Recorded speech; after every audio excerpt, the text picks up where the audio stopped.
Hello everyone. In this video we will discuss about operating system operations. So what are all the main operations that can be handled by the operating system?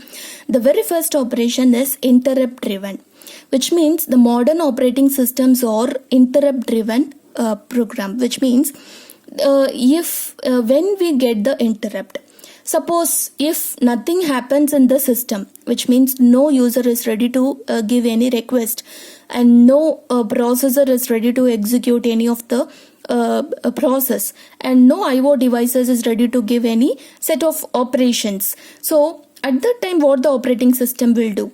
It will sit quietly, it will not do anything. It will wait for any event or action to occur in the system. So whatever the events or any kind of signal if you get in the system, we can call it as a interrupt.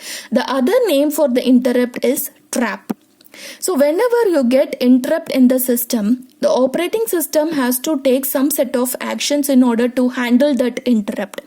So normally whatever the interrupt they are which is occurred in the system is said to be the software interrupt.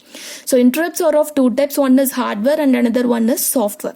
Software interrupt, which are nothing but if you are executing any one of the program, and suppose if you get any error with that program, because of that program if you get any error, instead of getting the correct result, if you get any error, then it is said to be a software interrupt. So the interrupt has been occurred because of the currently executing program. So that is what software interrupt. So the operating system will take over that interrupt concept, and how it will take over the interrupt whenever interrupt or any trap occurs. So it will stop executing the current process. So it will switch over to the interrupt process. So it will check the program counter value, because program counter is the register which is used to hold the address of a next instruction. Suppose if it wants to execute the interrupt program, then the program counter will give you the value of address of that interrupt routine, service routine, address of the first address of that is the initial address of that particular subprogram.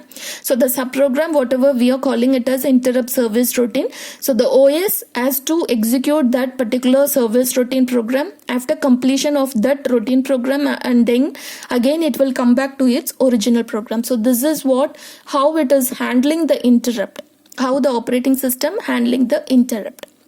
Suppose if you are executing any one of the program, and that program will produce the error but it is not giving the correct result. So and that if you get any interrupt, and that error whatever you are getting will affect that only one program. Suppose with the sharing environment, if more than one program is actually using or accessing a common data. Okay, so what happens there? If the first program is not giving the correct result and it will produce the error, if it is producing any error, then that will affect the all other programs.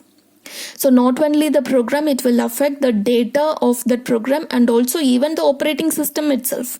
The erroneous program will affect the all other programs and also even the operating system itself. So with the protection of in order to protect all these sort of errors, from all these sort of errors, we need to protect the operating system. So how we are protecting the operating system? With the help of this dual mode and multi-mode operation. So how we are protecting the operating system as well as the other program from this erroneous program. So we are just protecting it with the help of one specific operation, that is dual mode and multi-mode operation, and it is a hardware related operation. So let us see how we are protecting. So this structure will tells you how the program has been executed in two separate modes. So here we have two separate modes. So in order to ensure that the proper execution of operating system has been done with the help of these two separate modes. One is user mode and another one is kernel mode. The other name for the kernel mode is supervisor mode, system mode, or even we can call it as a privileged mode. Okay. So here it shows the distinguish between the user mode and kernel mode. So here we have some user process and we have some kernel process, and these two will be executed separately with the help of this mode bit. So in order to indicate this mode bit, so we have to assign the value of this mode bit as 0. So whenever you are trying to execute any OS program, whenever you are trying to execute any user defined process or user defined program, then this mode bit value must be assigned to 1. So this is what the concept of these two separate modes and how we are executing the OS. So initially, when you switch on the computer, so your startup program will be executed. So that I have already we discussed.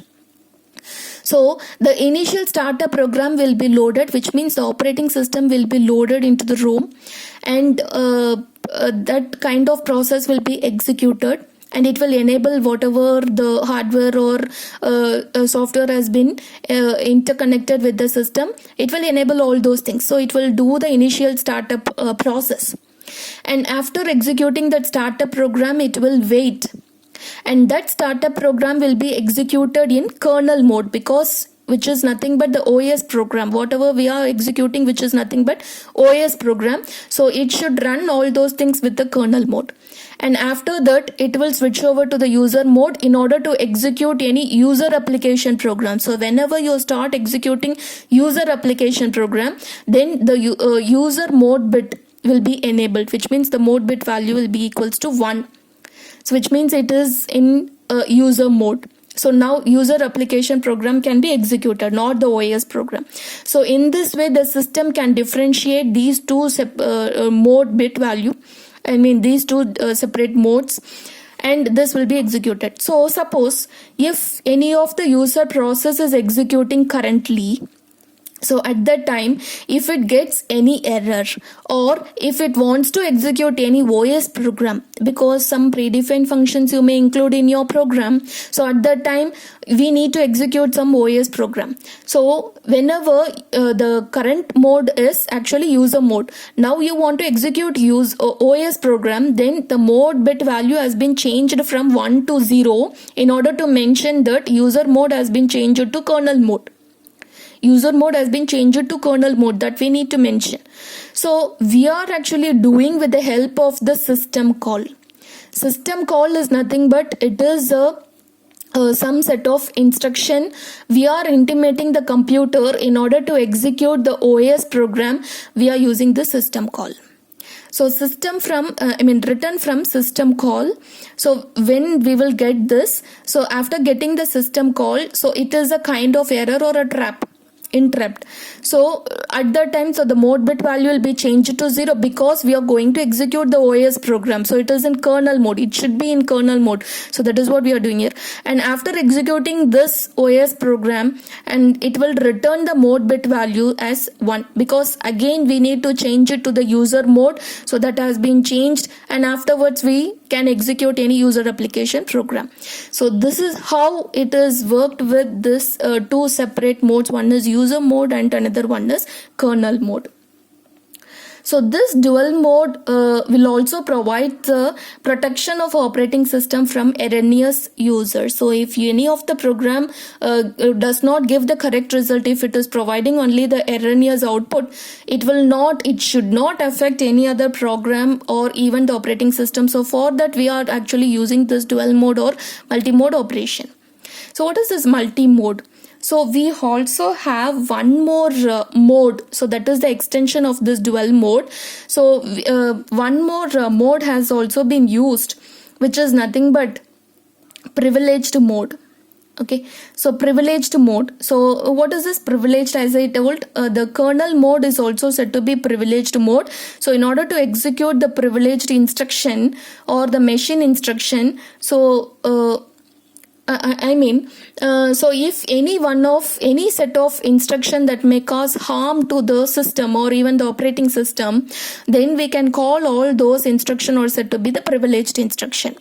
So if it is providing only the erroneous output, then we can call such instruction or said to be privileged instruction, right?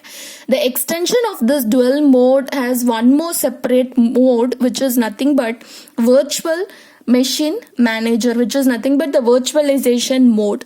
So with this virtualization mode, we can also run this virtual machine instructions, or the privileged, virtual privileged instruction. So this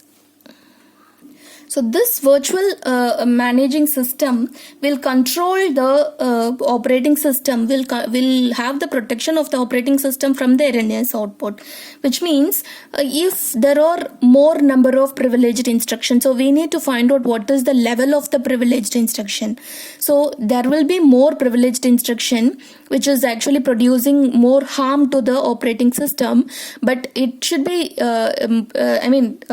more than the user programs, but it might be lesser than the kernel program. So I'm just telling what is the level of this privileged instruction. So it should be more than the user programs, but it should be lesser than the kernel programs. Kernel program, which is nothing but the OS programs. Okay. So in this way, we can separately define the privileged instruction, and also how we are providing the protection to the operating system from the erroneous output. So the life cycle of CPU execution, so how we are executing the instruction. So suppose if you are executing any kernel program, so at that time user mode bit value will be set to 0, and whenever you are switching to user application program, so which we want to execute any user program, then the mode bit value will be assigned to 1. And while running this user program, so if it gets any interrupt or any trap or any system call, again the control will be given to the kernel program by changing this mode bit value from 1 to 0. So if you get any system call or any trap or any kind of interrupt, so again the user program will be switched over to kernel program by changing the mode bit value from 1 to 0. So this is how we are changing the control from user program to kernel program. So by this we can protect the operating system. Okay, thank you.